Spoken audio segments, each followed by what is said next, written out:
Today is day 225 of reading through the entire Bible. Today we read 1 Kings chapter 11. Here we go. So following up from chapter 10, at the end of chapter 10, it mentions about Solomon's splendor, the amount of gold, the amount of wealth, the amount of horses and chariots he had. And at the beginning of chapter 11, it mentions about how Solomon has fell in love with multiple foreign women, and he's married 700 wives, has 300 concubines. And God has warned Israel, like, hey, do not intermarry with these nations.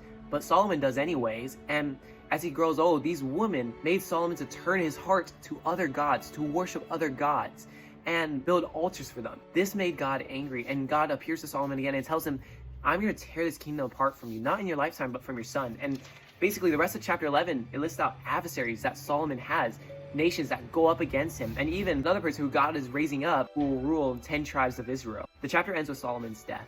Solomon's end to his kingship is tragic. So I'm going to read you a few verses from Deuteronomy, chapter 17, verses 16 to 19. It says, "The king, moreover, must not acquire great numbers of horses for himself, or make the people return to Egypt to get more of them. For the Lord has told you, you are not to go back the way again.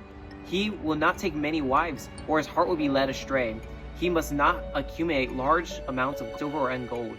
When he takes the throne of his kingdom, he is to write for himself a scroll, a copy of this law, taken from of the Levitical priests. It is to be with him, and he is to read it all the days of his life, so that he may learn to revere the Lord his God and follow carefully all the words of this law and these decrees." Prosperity is dangerous, and God warns Israel about it thousands of years before. Prosperity could lead us to trust in our wealth more than the God who has given to us. We also must be careful about who we choose to be with, or otherwise they may lead us astray into doing things that are wrong.